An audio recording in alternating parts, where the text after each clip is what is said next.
نزیکەی 6 مانگە بازیان لە ناحیەوە کراوە بە قەزا،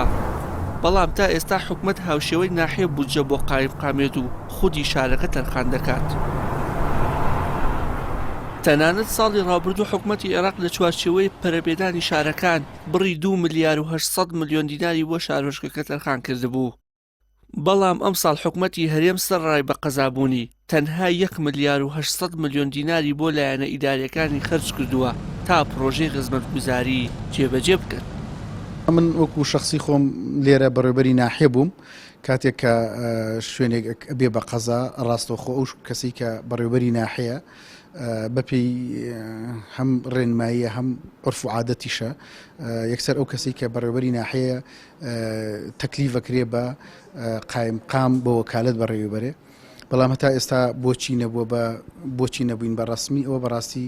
مۆزوعێکە کە پەیوەندی بە لایەنە سیاسیەکانەوە هەیە بزوتنەوەی گۆڕان و یەکێتی نیشتیمانی کە دانوستان و دانیشتنیان هەیە لەسەر مۆزوع ئەگەر بەر گۆڕان بکەوێ ئەوە شتێکی ترەوە بەرێکێتی شکەوێ شتێکی تریترە و کاتە ئینشەڵا قایمقامێکی باش دابدرێ وەستنورەکە.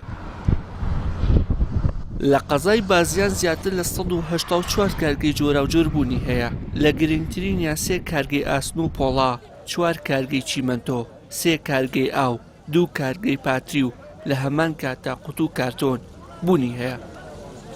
لە ڕێگەی ئەو کۆمپانیایانەوە 7,000 هەلی کار بۆ هاوڵاتیان ڕەخساوە کە نزیکەی 4,000یان دانیشتووی شارەکەن،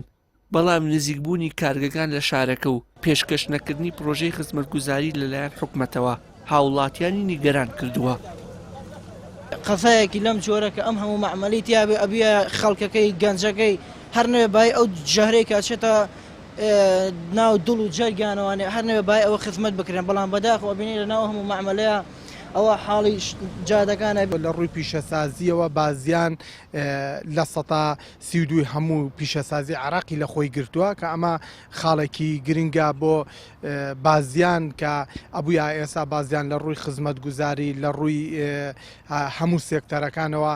بەرەو پێشچوونێکی زۆری هەبووە، بەڵام بەداخەوە کە ئەمە لە ناو کۆمەڵە ململانەی حیزبیدا چڕ بۆتەوە کە بازیان بۆتە قوربانی. کۆی ژماری دانیشتوانی بازیان زیاترە لە 63,000 و بەشی زۆری دانیشتوانەکەشی سەرقاڵی پیشەی کشت و کاڵین. لە ڕووی ئیداریەوە سەر بە پارێزگای سلێمانیە و تا ئێستا بەهۆی ناکۆکی نێوان بزوتنەوەی گۆڕان و یەکێتی نیشتیمانی کوردستانەوە پۆستی قایمقام بە وەکالەت بەڕێوە دەبرێت. وشیار محەممەد، کەناڵی ئاسمانی پەیام، قەزای بازیان.